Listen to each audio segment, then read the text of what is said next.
All right, now it's time to get into the final WWE ECW show, February 16th, 2010. A sad time, Tony. The final WWE ECW show. Were you a WWE ECW fan, Tony? Early on, I talked about the Big Show's title reign being underrated. People need to appreciate that title reign was sick, and I don't know where the company would be if RVD was still champion. I don't know. So were you into when they changed to like the HD set and they had like Tiffany as the GM? Were you in like DJ Gabriel era? Do you remember DJ Gabriel? Dude, I don't. DJ Alicia Gabriel. Fox and DJ Gabriel. I don't remember DJ Gabriel, but fuck you. If I saw a picture, I'd the probably new remember. Superstar Initiative. You don't remember that? Jack Swagger. Dude, I did like that part of it, where they had the new people coming up to the brand that you've never seen, and I thought that was all. That was a fun time because that's Zack Ryder and fucking all that shit. I like that part. Like we'll talk about it on the show, but big Vance Archer fan back in the day because Lance Hoyt. Lance Hoyt. Dude, when he was fucking walking out, I couldn't believe what I was fucking seeing. I was so blown away. That whole segment was a fucking mindfuck. Before we get into the episode, Tony, let's take a look at what was happening in the world of wrestling around the time with the Wrestling Observer newsletter and the Figure 4 Weekly. We got a little bit of a double dip here, Tony. From the Figure 4 Weekly, February 8th, 2010, ECW makeover coming. Vince McMahon announced on ECW last week that as of Tuesday, February 23rd, the show would be no more. But in its time slot on Sci-Fi would be a new revolutionary quote-unquote program, which according to graphics on SmackDown Superstars will be called NXT. The decision to overhaul ECW in a major way had been months in the making. Most likely the string of low numbers in the 0.9 to 1.0 range convinced the company to accelerate the process. When ECW first began, it was one of the highest rated programs on the then Sci-Fi network, but now it has fallen to a level around the station average, and since it's wrestling, it won't attract anywhere close to the advertising dollars of other programming in that range. What the new show will be is anyone's guess and will likely change a number of times before the launch on February 23rd. We've heard a number of different ideas, and literally in the last 2 weeks, every idea I've heard within WWE has been different than the one I heard it prior. So here are the ideas, or the ideas that were floating around for NXT at the time. Okay. Number 1, a show with a heavy sci-fi feel to it, similar to a wrestling version of Lost. All right. How's the fuck is that gonna? What would that have even been? They're Put them all on an island? Yeah, I don't know. What? How do you do that shit? All right. Was that gonna be like cinematic wrestling? You think? Yeah, I get. I think they should have fucking put Zack Ryder and Yoshitatsu on a goddamn island together and see who killed each other first. That's the pandemic era, Wrestling bro. Survivor. That's all it is. The next idea was a show with an American Idol twist to it, which is kind of what it is. Yeah, that's exactly what it is. There's voting to it, right? Yeah, that's exactly what it is, yeah. A show with a Tough Enough feel to it, though not the same as the original Tough Enough, which is also kind of what it became. It just morphs into both of those, I think. Anyway. An interactive show of some sort, perhaps similar to Cyber Sunday, which I guess would have been more people voting like match types and stuff. That would have been interesting to have like a live, like a Twitch chat kind of thing for a wrestling show. I'm surprised nobody's done that, huh? Yeah, it's crazy. That's interesting. And the last one, a traveling indie promotion, quote unquote, where wrestlers would face locals in whatever town they worked every week. So they would just squash matches. That's Ring of Honor. That's right now. Yeah, exactly. Today. Yeah, God, I would love to know what the fuck Pro Wrestling Lost would have looked like, though. That would have been crazy. Or like, was this on Tuesdays, right? I think it called this Taboo Tuesday, the show. Yeah. Oh, yeah, I guess you're right. Yeah, dude, fucking Daniel Bryan fighting with goddamn scorpions on a fucking island and dude, that'd be killing crazy. Yoshitatsu. That's insane. I'd love to see the local talents get squashed by big WWE superstars. Oh, I love that. That'd be great. Yeah, that'd be awesome. In TNA news, Bret Hart and Jeremy Borash hung out after Raw in Nashville last week. Borash put photos up on his Twitter. Bret said they didn't talk about wrestling at all and made fun of some quote-unquote feeble-minded idiot who saw it and started a rumor that he was going to TNA. Bret says, "Why would anyone ever think I'd let Hogan and Bischoff anywhere near my Hitman persona again is truly beyond me." All right. From the Observer, February 15th, 2010, Christian explained the situation regarding ECW talent. Apparently, all the talent that was on the show is being pulled from the show, and all are free agents available to sign with Raw or SmackDown. Meltzer says, "I think some guys are popping some major Xanax this week after hearing that." Meltzer says, "I'd like to think people like Christian, Ryder, Mendez, Regal, Jackson, and Tatsu would be safe. It's going to be tough for all of them to get a good position, as even Christian may end up as a mid-card, even though he's a great worker and talker, just because Vince doesn't like his look." Abraham Washington is a super talker, even though if you watch ECW, you think the opposite. So he'll probably hook up somewhere, but he's super green in the ring, and they don't really go for managers. Goldust didn't even get pushed in ECW. Hurricane would have been on the edge even before last week. I just don't see anything in Archer, and his only strong point is being tall, which is no big deal. Beretta and Croft may end up as the next Jesse and Festus on SmackDown. Since Kozlov is supposed to be in the Morella sitcom, he may be saved, but I see him as a failed experiment. Since Tyler Rex hasn't been on ECW in a long time, I see him as a guy who they'll use on NXT. Interesting. That's what Meltzer's thinking right now. So there's hope for the Dude Busters. I know you like the Dude Busters. We do like the Dude Busters, bro. I'm a fan of the Dude Busters. I was. Caitlin Croft went on to be a teacher. Whew, yeah, that's crazy. He just quit wrestling altogether, right? That's not, pretty much. Yeah, the original best friends, really, right?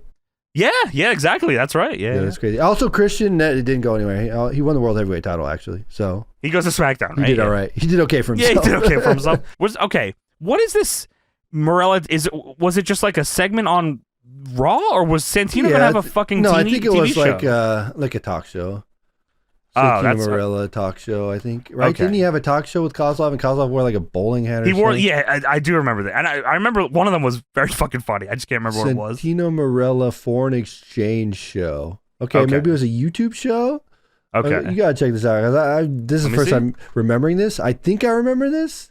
Oh yeah, it's a WWE.com sitcom that was supposed to be a sitcom.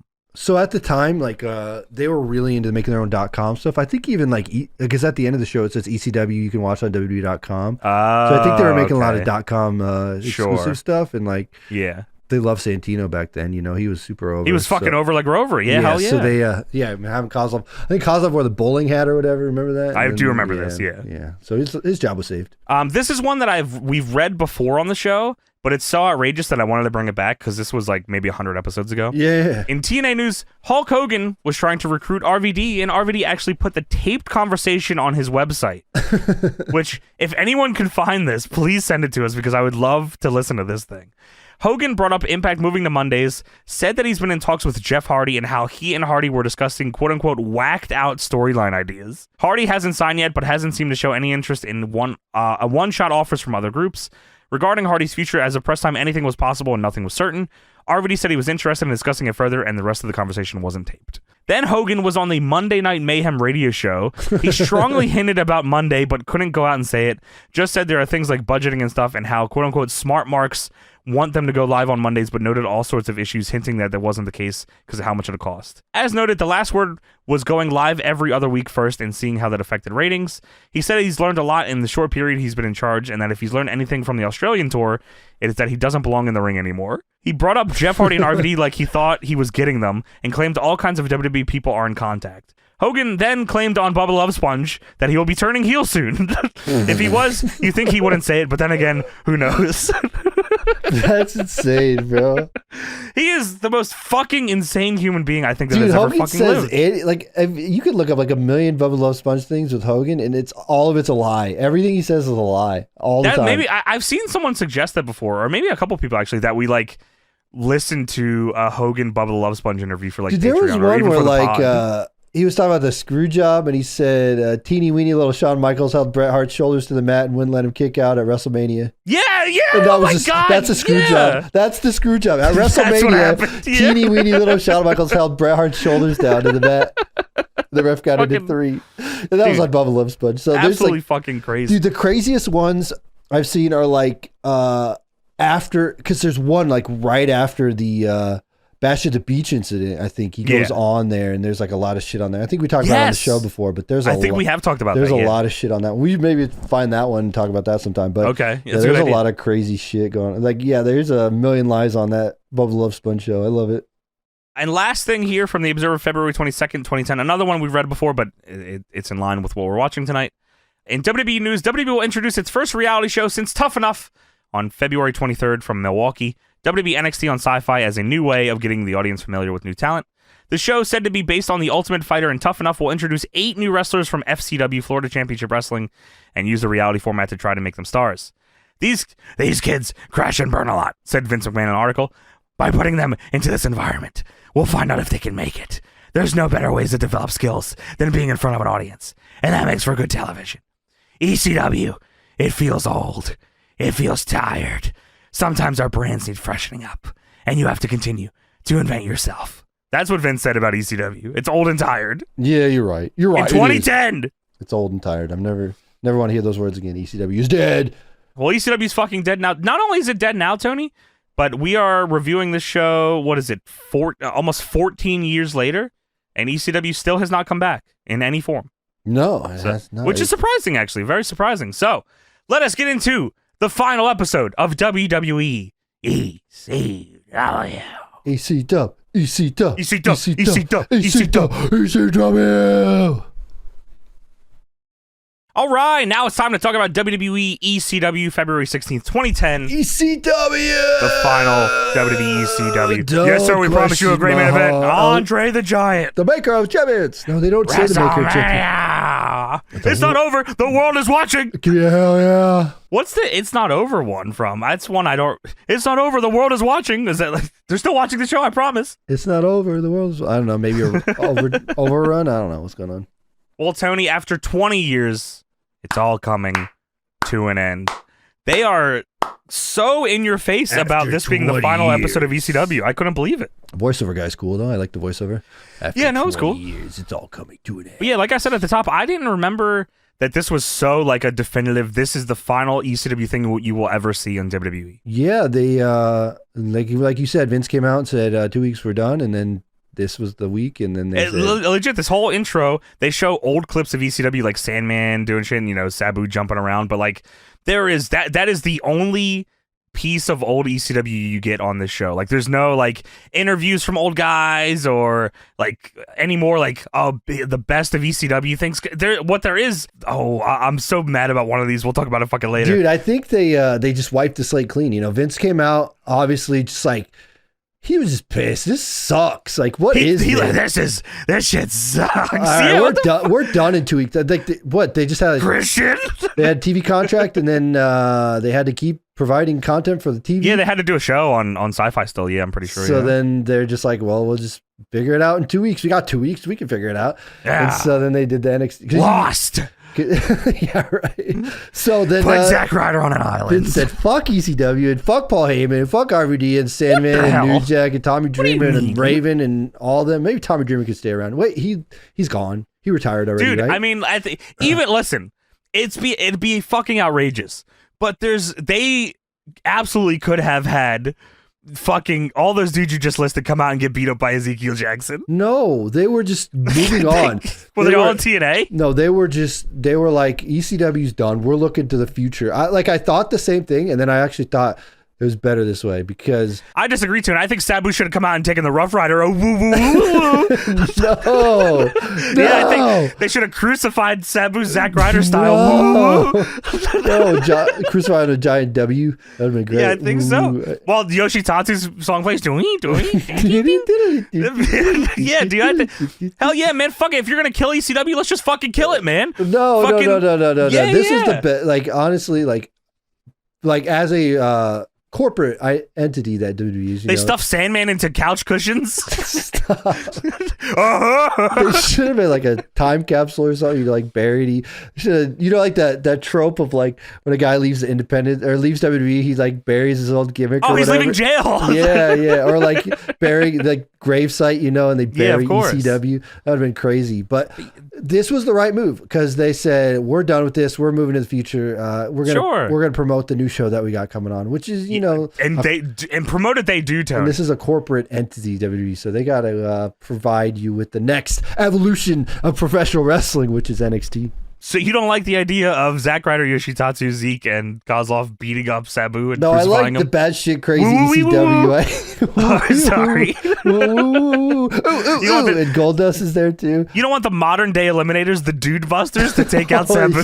Dude, they're the 2010 Slammy Award winning or not.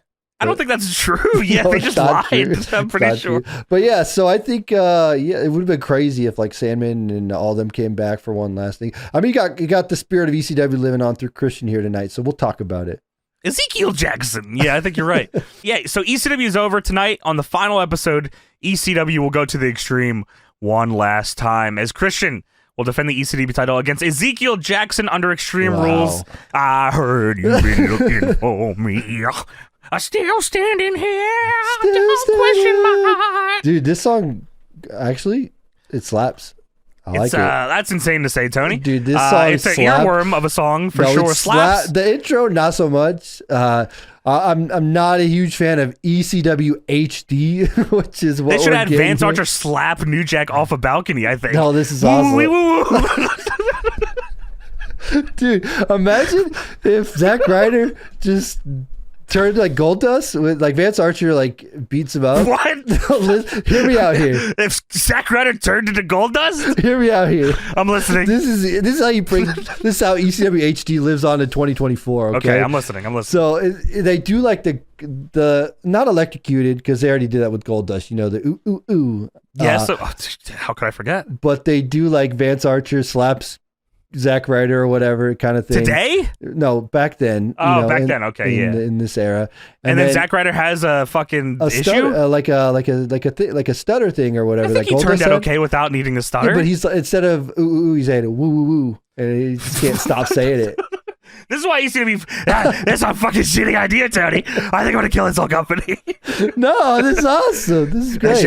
I'm standing here. Yeah, don't question my heart. Don't question my heart, and don't question the fire that burns. What I'll remember the most from this ECW intro is the one very distinct shot of Ezekiel Jackson doing an orgasm face. He's going, That's the only shot of the ECW intro I remember. Dude, by the way, Saliva. This was Saliva. Isn't that crazy? This song is not Saliva. Dude, it says featuring Saliva and Brent Smith of Shinedown. What? I'm just telling you what I heard. Jim Johnson, of course, is credited because he always takes the credit in the spotlight from everybody. Goat. He's the GOAT.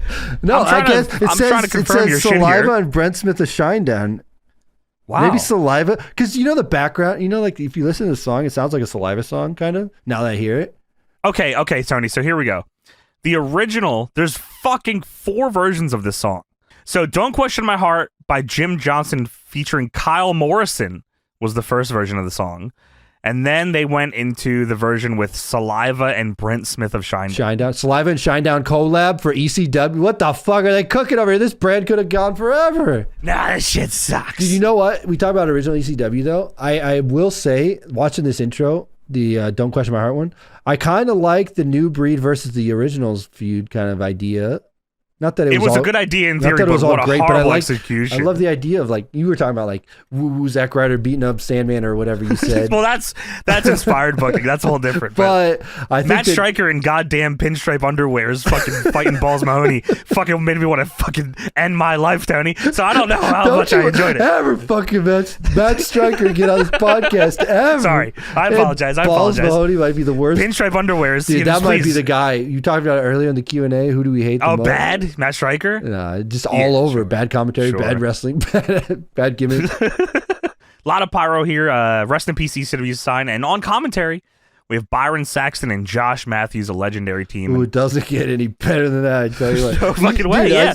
I said it before, but ECW HD is still cursed to me. When I saw that at the intro and it said ECW With the HD. Logo? Yeah, it says ECW and then like HD underneath it. I'm like, this is fucked up, bro. This is a weird time. This is not ECW. HD ECW is just fucked up. But at the time, see, and as a fucking, ECW loyalist that I was, Philadelphia boy, when it got to the Superstar Initiative stuff, I was like, okay, you know what? I actually kind of like this show. Because I was, at the time, also watching FCW. So I was just like, watching FCW on TV. Sure, yeah. So I thought that was cool, and that's kind of what NXT ended up fucking becoming, just a televised developmental. Yeah, but that's kind of where they were going. I was like, oh, this is kind of cool, and then that shit sucks. Yeah, lost. when they were doing when they were doing the smaller arenas and the ECW, like as a brand, it was all right. That wasn't bad. They were rocking with something. They had an identity at least, but this was, I don't know. Listen, anyone knows the whereabouts of DJ Gabriel? Let me know. He used to do all of fucking Claudio's moves. What? You're not talking about Justin Gabriel, are you? No, DJ Gabriel. He was a fucking dancer guy, and he had Alicia Fox with him, and he would do the pop-up uppercut, and he would do the giant swing. This is a real guy. It's DJ fucking Gabriel. Who the hell is this guy? I fucking promise. Dude, I see a picture of him. I have no idea about DJ Gabriel. Tony. Top 15 moves of Justin Gabriel. Let's go over them together. No, DJ Gabriel, not Justin Gabriel, different guy. DJ Gabriel, You said Justin. Oh, sorry. Yeah, Check top out this 15 fucking moves guy. of... This is DJ Gabriel. Base, look at that fucking guy. Who the fuck is DJ? He looks like The Miz. Let's go over his top 15 moves, Tony. Number 1, hand sweep. Number 15, sorry. Number 14, arm drag. 13, hip toss. These are just normal 12, diving double axe handle. Fuck you. 10, back suplex. Let's see here. Let's was this a new Superstar Initiative guy, DJ Gabriel? Oh, yeah. Okay. He was on Superstars and shit. Running forearm smash. What's his finish? Look, see, number 6, giant swing. The kneeling gut buster. Number 1. Let's see what's got. Number 1. Fucking European uppercut. I told you. This is our uppercut. Wow. Wow. I'm not fucking playing around. That's crazy. DJ Gabriel. But continuing on here with this final ECW, Josh Matthews, Byron Saxton, they're talking about NXT and this new evolution of professional wrestling coming out. Yeah, even on commentary, they say everyone's talking about next week, the premiere of NXT. Wow.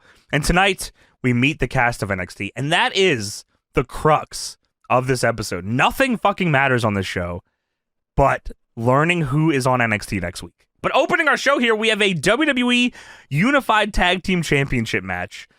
The current Unified Tag Team Champions are the Big Show and the Miz.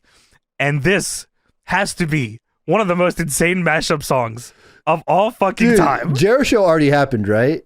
It was Jericho happened, correct. So this is after that. So they thought we could come up with the Awesome Show or the Show Miz. They don't have a name yet. Miz. They didn't have a name yet, though. So they were but I think it ended up being Show Miz, right? It was Show Miz, but they just formed a yeah. So they had Jericho and they had the Jericho theme, and then they had let's do the Show Miz theme and explain this.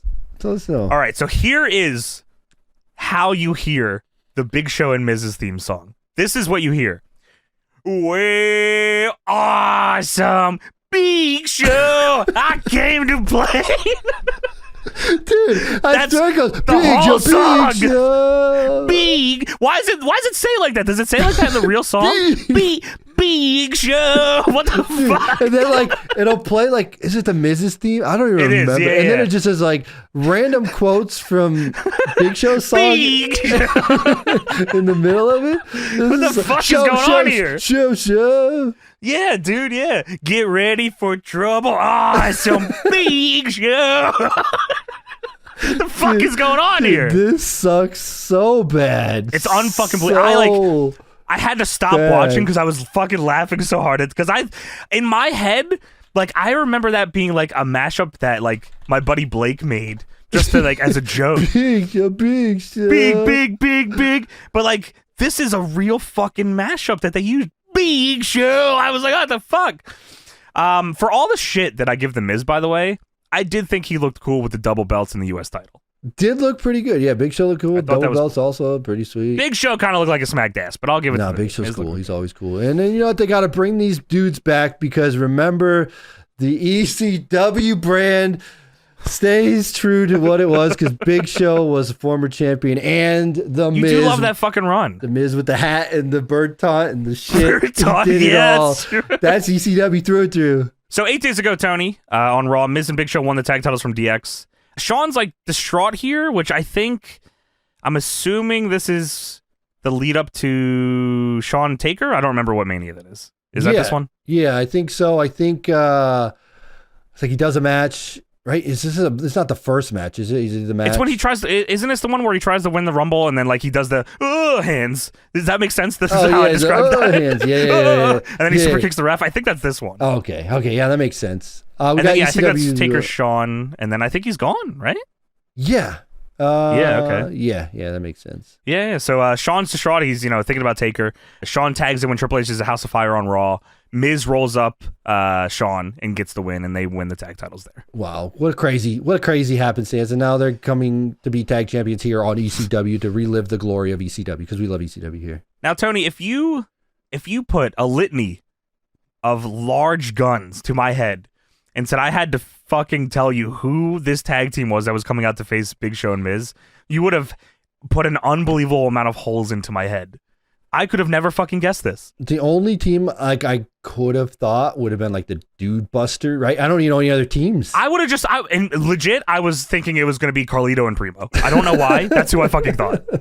That's the team that I expected. I have no idea. The tag team representing ECW here to get a shot at the Unified Tag Team Championships is Gold Dust and Yoshitatsu in an ECW shirt. What?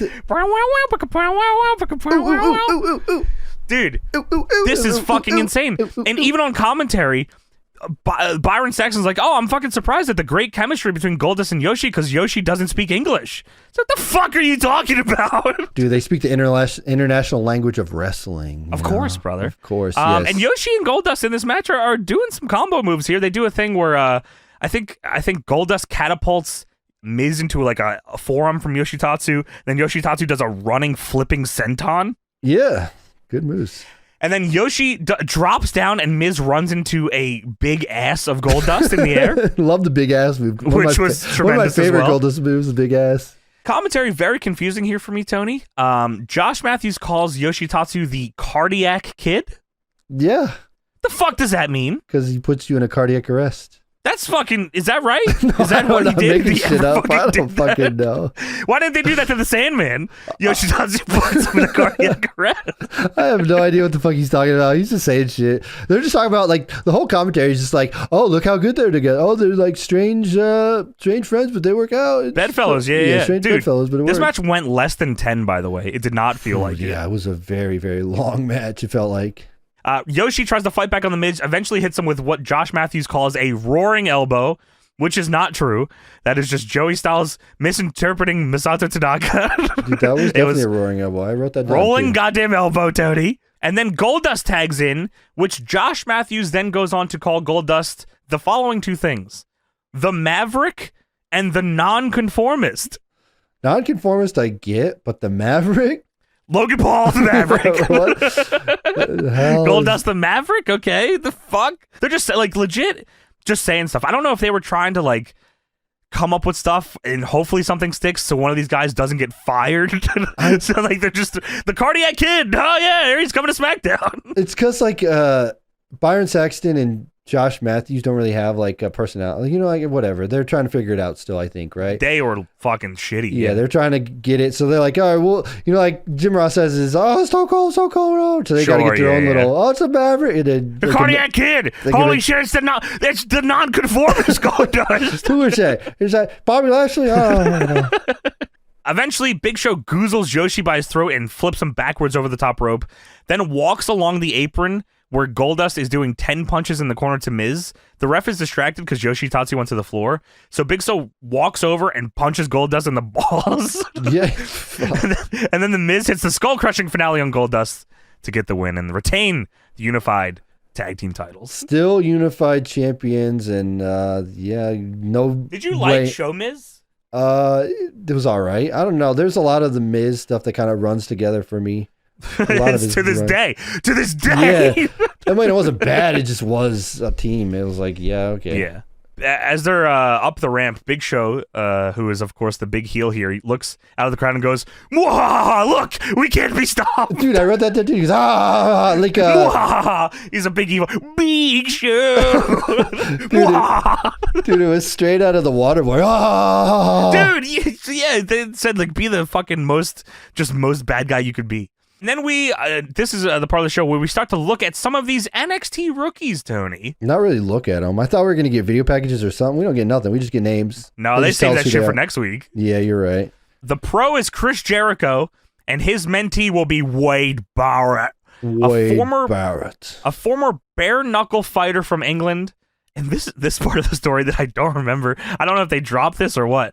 A former bare-knuckle fighter from England that is distinctively obsessed with money. What? That's why he's bare-knuckle fighting, dumbass. You get it? Distinctly obsessed with money, and he'll do anything to get it. Like, get a job. No, dude, he's bare-knuckle fighting for money. What else do you want? He's in WWE. My name is Barrett, and I love to fight for money. This next one blew my fucking mind, Tony. I almost lost it. Dude, I knew when I heard this, I was like, I can't wait for Johnny to hear this. Dude, I thought I was hearing things.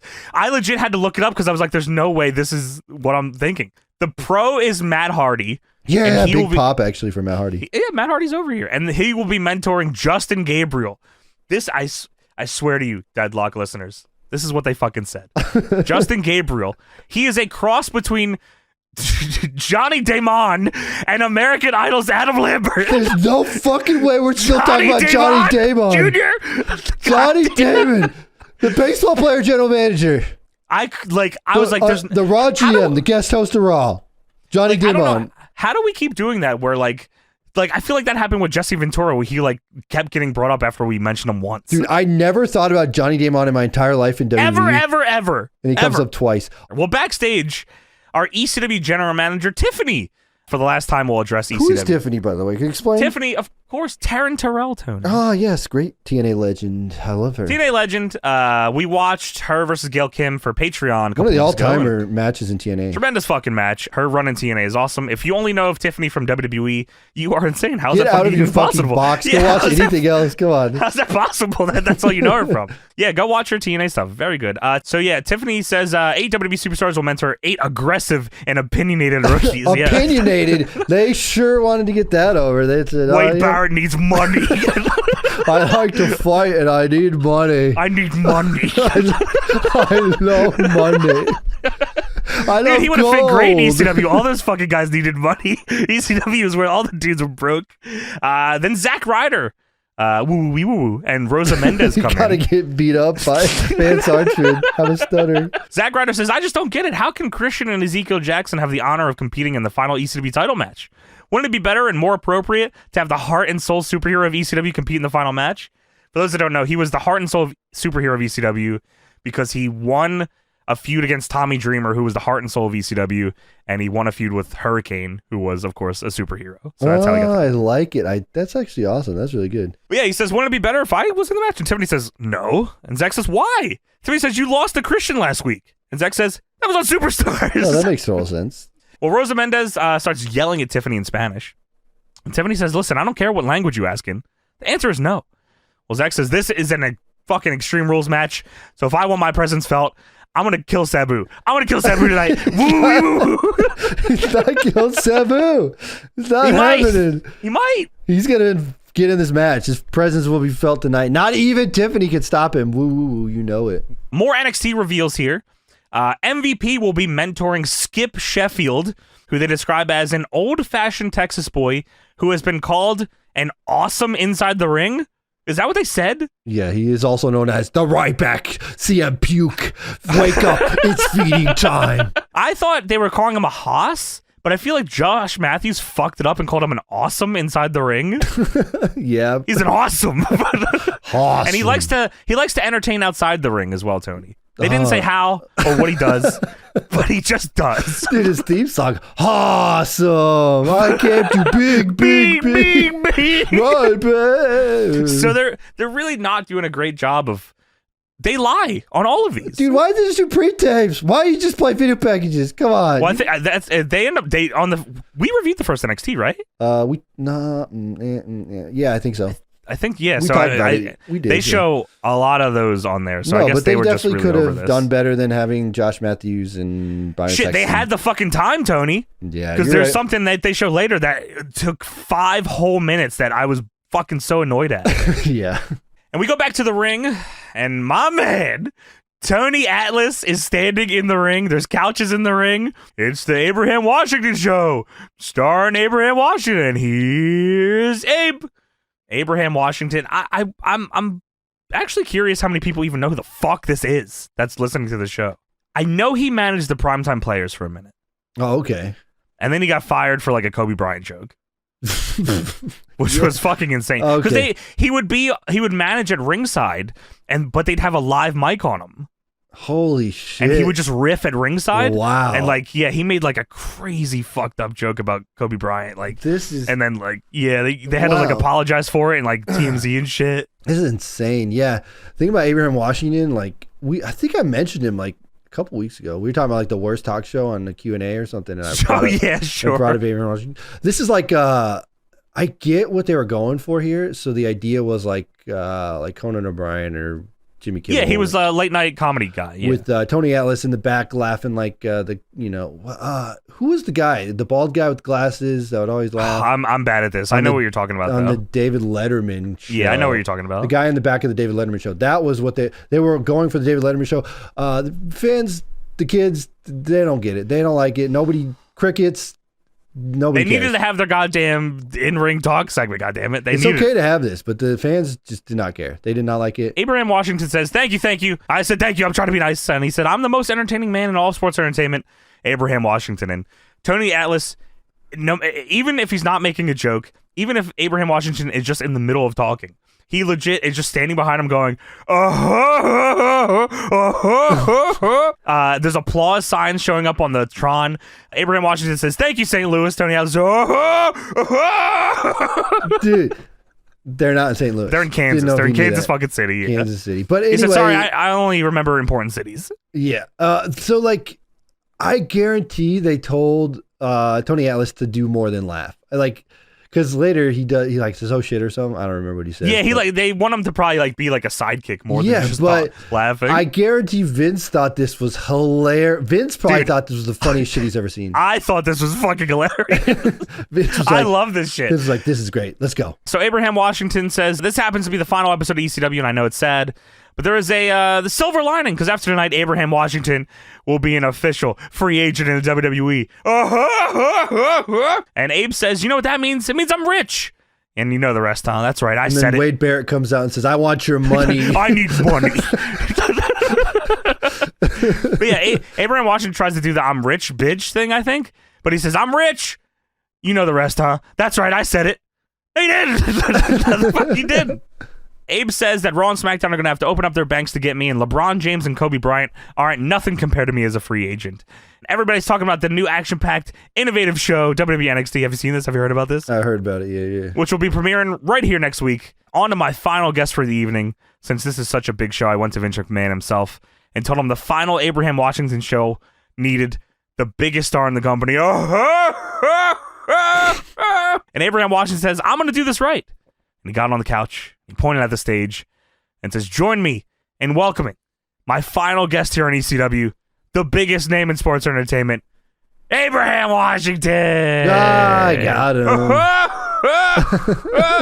So he said, let's get an interview. He sits down, starts talking to himself. He says, you're looking mighty jacked.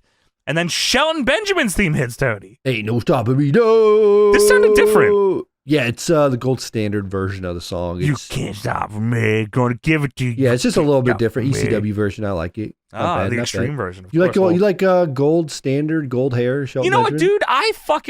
I thought gold standard Shelton was awesome. Anytime I played EWR of this era, I always gave Shelton the ECW title. Oh, really? Okay. Yeah, because I was like, this is why not? Yeah, he never wins it, does he? Nah, he was a great wrestler. He should have got more. He's still awesome today, which is crazy. And it's not like ECW was like promo heavy or anything. Like, I understand it's a WWE show, but I don't see why. And Shelton was good. I don't see why he fucking put Abraham Washington with him. Whatever. If he needs a manager, fucking don't put Matt Striker in the pinstripe underwear with him. But fucking put a manager with him if you need to, and then fucking give him the title. It's a good gimmick, dude. Easy enough. Just like make him a workhorse champ. Just have good matches. Yeah, that's what people like them. All they could have done in ECW was cred. Just have really good matches. That would have been different than anything they're doing on WWE at this time. That's what Christian was doing. Yeah, right. Exactly. Well, Shelton comes out, interrupts him, and Tony Atlas is dancing to Shelton's theme, of course. Abraham Washington says, you might not be wearing a hearing aid, but I'm my final guest on this show, not you, Goldilocks. And Shelton says, first, you better check your tone. He talks like Undertaker for some reason. Yeah, he does. Second, this show is basically unwatchable when you have a guest. So what makes you think that anyone wants to watch it when the guest is you? Never mind. Don't give Shelton this fucking belt. I disagree. I changed my mind. Dude, there's one guy in the crowd is like, this show is unwatchable. Yeah! Shelton says, when you think about that, think about this. Since this is the last night of ECW, that means everybody's a free agent. Everybody. So with that in mind, I plan on taking the knowledge that I've gained here in ECW and Shelton Benjamin is then interrupted by a mysterious theme song. And who is it, Tony? Vance Archer. Not mysterious, because I used to play as him in the game. You used to fucking play as Vance Archer? Vance Archer was awesome, bro. I'm assuming everyone knows, but Vance Archer is, of course, Lance Archer. Oh, yeah, we should say that. Yeah, Lance Archer, who you would know him as Lance Archer now. He was Lance Hoyt in TNA, and now he was Vance Archer in WWE. Yeah, it's crazy. What the fuck did they do to his hair here? They made him. They told him to cut his hair. I think there was like a story about it. Is that right? Yeah, at least I find it because I had it here before. Well, I have it here. Lance Archer recalls WWE telling him he was not big enough and that he should cut his hair. When I debuted on ECW product, I had short hair, no facial hair, no jacket, nothing. That was decided 5 minutes before the doors opened. I had hair down to the middle of my back, a goatee, and had this big badass biker jacket I wore. I had this image and this personality and this mentality in the FCW that was, from my understanding, was the reason why I got brought up. But literally 5 minutes before doors open, I'm standing in the ring and Vince and Johnny Ace, were talking to each other. Then Johnny said, "Hey kid, come here." And I said, "What's up?" He said, "Cut your hair." I asked if I was on TV tonight. He said, "Yes." I said, "Okay, whatever." I chopped my hair off and shaved my face, and they had me lose the jacket. That is fucking crazy. Isn't that insane? That's so crazy. 5 minutes before... 5 minutes before the fucking doors open, they had him that cut was his debut, shit. too. His debut on TV. Yeah. Wow. A good call, Tony. I had no fucking idea about that. Yeah, I remember him that. telling that story because I was like, holy shit, that is insane. Yeah. So, wow. Yeah, he looks fucking crazy here. Vance Archer. What a crazy name, by the way, Vance Archer. Vance Archer has been feuding with Shelton at the time, I believe. And Vance Archer says, "I'm here to tell Shelton that his future better not have him on the same show as me. Otherwise, you won't have a future." And Abe says, "Come on, now take it easy." But then Tony's boys come out, the Dude Busters. Kalen Croft and Trent Beretta, the Best Friends V1 come out. And I like these guys. Dude, I do like them. They don't have their original theme song. That's awesome. It was the ripoff of Bittersweet Symphony, right? Yeah, that song was awesome. Yeah, great song. They nixed that right away. But yeah, those guys were awesome. They were cool. They said they won the 2010 Slammy Awards, which didn't even happen yet. Tag Team of the Year. Didn't even happen yet. No, it didn't happen yet. And that's all they get to say because Kozlov comes out. Yeah, Pringles in a bowl. Bring your stupid bowl.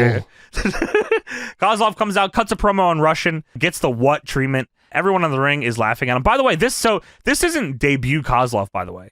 This is Kozlov already has feuded with Undertaker Kozlov. Holy. Yeah, so this isn't him like he's ready to like move up. He's already moved down. That's crazy. That's insane. Vance Archer says, "Nobody can understand you, Kozlov," and pushes him, which leads to Kozlov hitting him with the SmackDown vs. Raw 2010 boot to the chest and fucks everyone up. He throws Kalen Croft over the couch, then does a running shove to Trent, that Shelton threw him into. And then Shelton and Kozlov do a very long stare down, which leads to them just shaking hands and hugging. Right. I don't know why. I guess just to make sure Kozlov is a face. Are they going to be a team here in SmackDown? No. Is that what's going to happen there? Kozlov goes to Raw, I'm pretty sure. Okay, all right, whatever. Yeah, Kozlov goes to Raw. Shelton might go to SmackDown, but Kozlov goes right into the Santino stuff, I'm pretty sure. Oh, yeah, you're right. Dude Busters hang around for a minute, right? And then they leave or whatever, I think.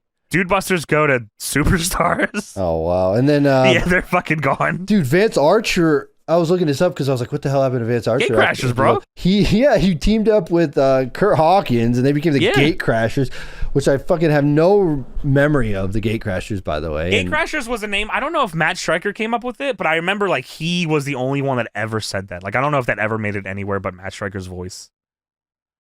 So we go from Shelton and Kozlov shaking hands and hugging to more NXT intros. The Pro will be Raw superstar Carlito, and his rookie will be the man known as Michael Tarver. Tarver claims to be a knockout specialist, they say, and he can knock out any man in 1.9 seconds or less, and his father was a sparring partner for Mike Tyson. I do remember this. Okay, I remember this too, Tony, but I don't know if they ever had him win a match in that amount of time. And then also, I remember we read this in Observer from a while ago, that they had him drop the gimmick because Big Show was doing the knockout punch. That's awesome. This whole gimmick got dropped. The whole fucking reason they brought him in. Like, he couldn't do anymore because of Big Show. They should just made him Art Jimerson. He could wear one glove or something. That would have been insane. Oh my God, one glove and one fucking MMA glove, one boxing glove? Yeah, that would have been so good, bro. That would have been awesome. Michael Tarver, what do you think? There's two things I think of when I think of Michael Tarver. You'll never guess what they are. The T is Michael Tarver. Him punching Cena in the Nexus thing. I remember, was this, dude... I don't know what it was or where it was. It was one of the NL boys. I swear it went crazy when... Jericho? Michael Tarver showed up in like New Japan or something. Dude, Tony, I was I swear, before you started talking, I was about to tell you that story. So dude, Jericho Jericho in New Legacy became a New Japan fan because Michael Tarver started working there. 100% true fucking story. He fucking that's the only reason he became he's still a New Japan fan to this day. This is like when New Japan was rocking when NWA was there. Bullet Club and shit, right? Wasn't it? It was early Bullet Club. It was Bruce Tharpdesu NWA with Michael Tarver and Big Daddy Yum Yum taking machine gun chops from Kojima. Yes. I don't know how I remember that. It's that is insane that you know that. Such a random ass thing of That's true though. It's so random because Michael Tarver showed up in New Japan and there was one person who liked him. And that's his biggest claim to fame for me, getting Jericho into New Japan. Those are the only things I remember Michael Tarver are the T and then the New Japan story. So there's more NXT intros here. Our next pro is one half of the Unified Tag Champions, The Miz, and his rookie has competed all over the world and claims to have more experience than every other competitor. This is Daniel Bryan. Bryan Danielson? Oh, hell yeah. Daniel fucking Bryan, man. And Daniel Bryan made his New Japan debut after Michael Tarver, so that really shows what kind of fucking athlete he is. I think that's true. Daniel Bryan, they purposely dumbed him down on NXT. Yeah, you probably already know that, but they said they made him look like a dork on purpose. Like he. I figured that was the case. It wasn't just because Michael Cole hated him. Like that was like the whole gimmick. He was like, "Yeah, this." Yeah, is yeah, of course, yeah. Oh, yeah, that's. Well, he fucking. I remember they fucking did the thing where they made fun of him for not eating meat and not drinking soda and not watching TV. They called him a nerd. Yeah, you're right. You're right. So this next part, Tony, annoyed me unbelievably. And this again, a nothing fucking show. It doesn't fucking matter. But the final ECW thing, you could have did some kind of ECW goodbye thing or like a retrospective of ECW. No, we get legit. And I looked at it. It might have been more. 5 minutes of what started out as seemingly a memorial video for the fucking Elimination Chamber. Dude, this is There's like sad music playing at the beginning. It's not like ominous or haunting. No, you're right. Sad music for the Elimination Chamber that made me think it like died. It fucking died. The fucking Elimination Chamber is 5 nights away and they're doing a memorial video. ECW's dead here. Well, hello. They have to show the chamber. You know the ECW chamber. 5 fucking minutes of an ECW like we know what the goddamn Elimination Chamber is. The pay-per-view's on Sunday, and this is the road to WrestleMania is filled with obstacles. No more. No one's watching this show. First of all, second of all, SmackDown is coming up. Just advertise on SmackDown. This is the last opportunity for WWE superstars to main event WrestleMania, so it's a big deal. Oh, god damn it. Dude, these are the 2 most cursed chambers of all time. I don't remember any of this. They're weird. I don't think I ever saw this. It never existed in my timeline, so it must be in like an alternate universe because I never saw this. Sheamus is the WWE champion here. Yes. He knocked John Cena through a table, I think, if I recall. I think correctly. that was a TLC. Yeah. And John just pushed him. They're supposed to double fall through tables, but his table didn't break, so now he's WWE champion. Or he like didn't land quick enough. And then we got John Cena, of course, Triple H, Kofi Kingston, yes, Randy Orton, and Ted DiBiase Jr. The other one's even like a little bit more crazier. What do you got? Taker as world champion. SmackDown one, yeah, is crazy. Go on that. Yeah, Taker as world champion. CM Punk, which I have no recollection of that. John Morrison, crazy. R-Truth. Yes. Chris Jericho and Rey Mysterio. So Punk is Straight Edge Society Punk there. Okay. Jericho wins that chamber. Cena wins the other one, by the way. Also on that Elimination Chamber card, the dark match, Christian beat Ezekiel Jackson. For the ECW title? No, just beat him for some reason. I don't know why. Okay. But yeah, dude, 5-minute hype video for the goddamn chamber. I couldn't have a match? A match? Or an ECW retrospective? Hello? Anything? No, they don't need anything but the chamber to sell this pay-per-view. Goldust throwing New Jack off a balcony? No. Anything? No, not at all. DJ Gabriel giant swing to Sabu? No. No? All right. We're back at commentary. Josh Matthews and Byron Saxton talking about NXT again. And the latest addition to the cast, Christian, will mentor Heath Slater. Now, Heath Slater is described as a walking rock band without the instruments, Tony. What does that mean? He's just one man. He had that for a long time in his career. Yeah, dude, that's his whole career. Dude, he still does that. Him and Jinder and McIntyre. Drew McIntyre. That's crazy. That's insane. 3MB. He should. I mean, listen, all 3MB got the world title except Heath Slater, so I think it's time to bring that around. Bring him back. Bring him back around, baby. Dude, that's crazy. Holy shit. And now we go to the ring for the Christian Town Hall before his ECW Championship match. Christian comes out here with a big shopping cart full of weapons, wearing the big silver ECW title. What'd you think of that belt? It was kind of cool. I think it was different. I don't think I liked it. I wanted to like it just because I like everything ECW, but like I understand not keeping the original. Mm-hmm. I just think a gigantic only silver. Like, maybe if the ECW logo on it was a different color, it would have looked better. Like, if they colored in the logo and maybe, like, colored in, like, some of the other text or something. But just gigantic silver on a black strap, I did not like. Do you know what's also weird about it? I don't know if it's like this on other belts, but it says World Wrestling Entertainment at the top. I think some of them did at the time. Oh, okay. And then I think the only reason I might like it is because the graphic they have for it is like a giant flaming bird, and then it like morphs into the title. And I think well, that's because cool. it rose from the ashes, Tony. Oh, the tribe of Extreme has risen again. From NWA to now and all back again. Yes, I do. You remember that the Night of Champions that had the ECW title on it? It might have been the first Night of Champions that they had it with. Remember the flags with the titles? Okay. From Night of Champions, like on the entranceway, they had flags straight down. Okay, I know what you're saying. They had to represent ECW on it because ECW was on the show. But either they didn't have the rights to the ECW title or something, so they just put the Cruiserweight title and put the ECW logo on it. There's no... Oh, there is! I see the picture! Yeah. I see the image! I just found it! Yeah, dude, ECW Cruiserweight title, yeah, it's insane. It's the Cruiserweight title with ECW World Heavyweight Champion from the OG belt. Yeah. That's crazy. What the... Is that Night of Champions 2008 is what that one is, yeah. That's insane. Nuts, yeah. But like, yeah, I don't know. I wasn't crazy about the big silver. I appreciate it just because it's, you know, it was around. And I actually really liked Christian's run as ECW champion. Yeah, good stuff. I thought that was fun. The ECW, even if they went back to the OG ECW title before, like the Eastern one, here, I'll send it to you, this one.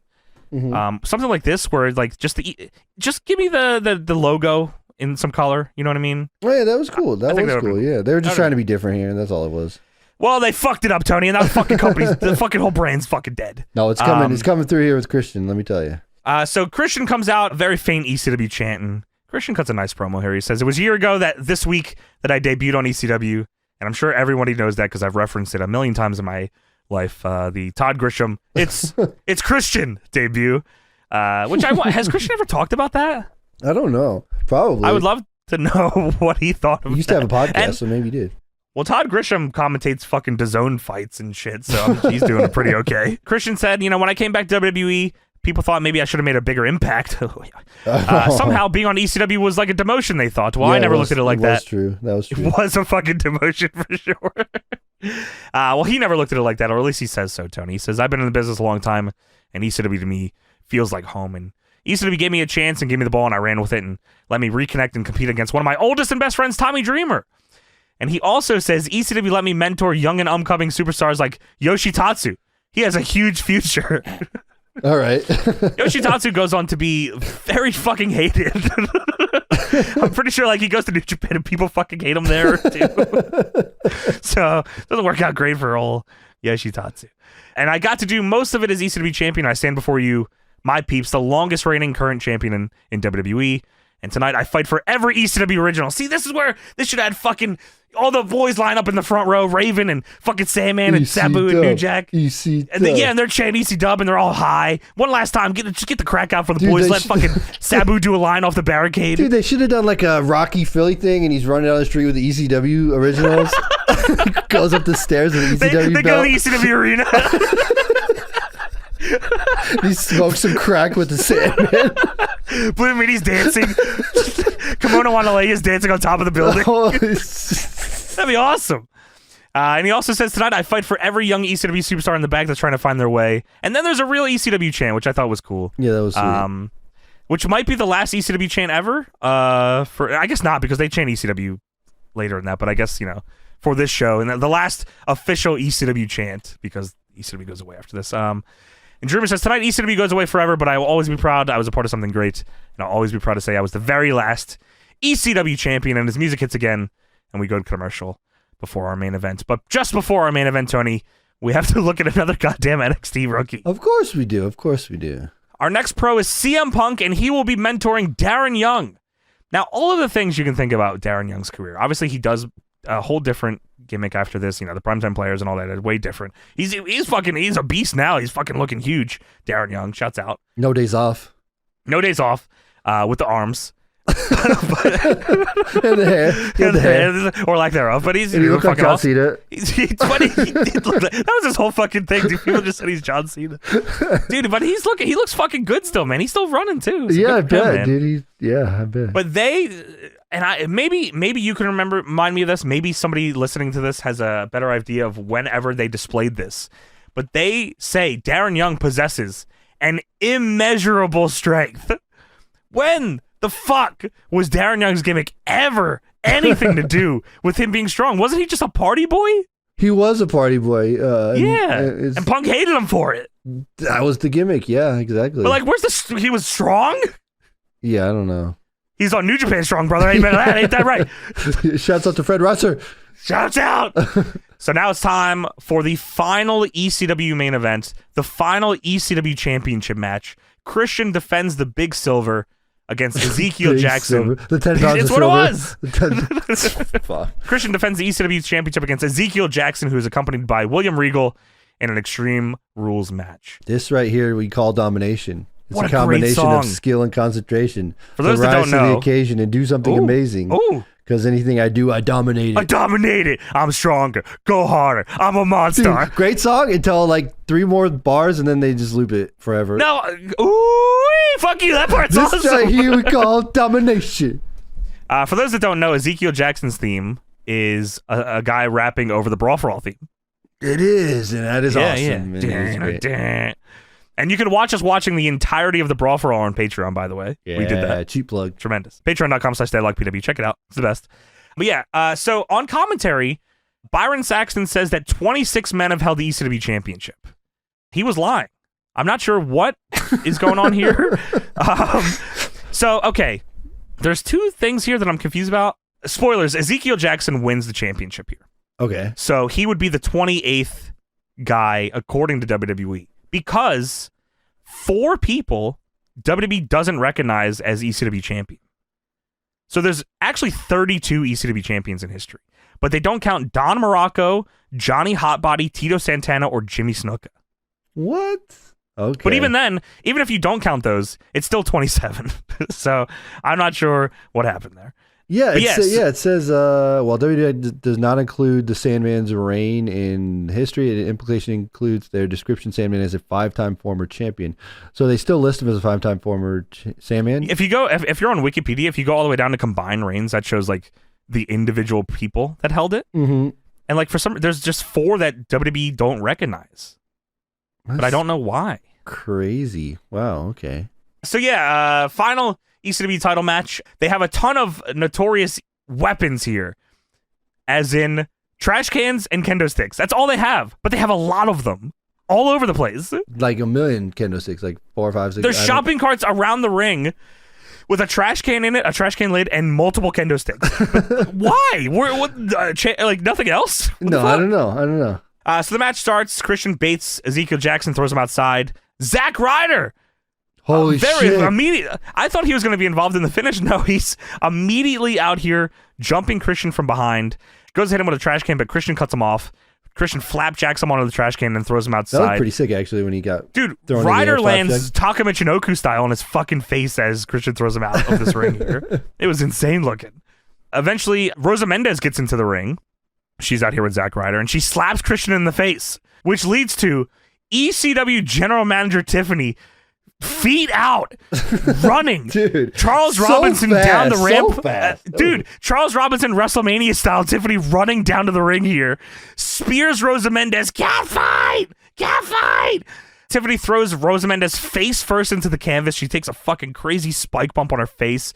ECW chant for that, by the way. I missed that. Dude, it was ECW chant for that. That was insane. I was like, what are you doing? Zeke tries to run a shopping cart into Christian on the outside. Christian moves.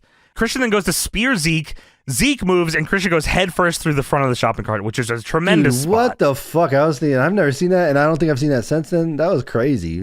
So I remember it one time, which was the Raven Rhino Backlash hardcore match. Right? Rhino tries to gore Raven. Yep. Now that you Rhino said that, tries to gore Raven and goes that. head first into it. That's what they should have did here, and then fucking Sabu smokes crack. Rocky style, run down the street. Rocky style smoking crack. With Goldust going, ooh, ooh, ooh. Yo, Heyman, I did it! Yeah. So we're back into the ring here, fucking around with the trash can lid. Christian does that spot where he teeter-totters on the rope and kicks the trash can lid into Zeke's face. I thought that was cool. Oh, yeah, the teeter-totter spot, yeah. Zeke and Regal pull a table out from under the ring, pop from the crowd. Christian baseball slides it into them. I don't know if you saw, Regal took all of that fucking table and on his face. Yeah, and then fucking Zeke. I think what Zeke did was like when the table hit him, he like pushed it forward, so then the other side swung over and hit Regal. Sure. He just got fucked up from it. It was awesome. Yeah, that makes sense. Sure. Yeah, he did sell kind of crazy, so that makes a lot more sense. Zeke loads Christian onto the top rope, and then Christian and Zeke then start both very loudly calling spots. I think Christian told him, "Hey, set up that fucking table, dude. What's wrong?" Yeah, because he goes to the top rope, and then Zeke doesn't go. Like, the table's not set up. The table's not set up, and Christian's like, "Go fucking set up the table." It just reminds me. Okay. Christian was fucking calling this entire match, even though Zeke's the heel. Like, all right, this is what we're fucking doing. And then Christian says, "Fucking set up the table, bro. What are you doing?" Set the table up. Yeah, come on. Christian goes for a tornado DDT through the table. Zeke throws him over the table, and Christian lands on his feet. That was a good dope. spot. I like that. Christian then starts attacking Zeke with a Singapore cane, and then he goes out of the ring and chases after Regal.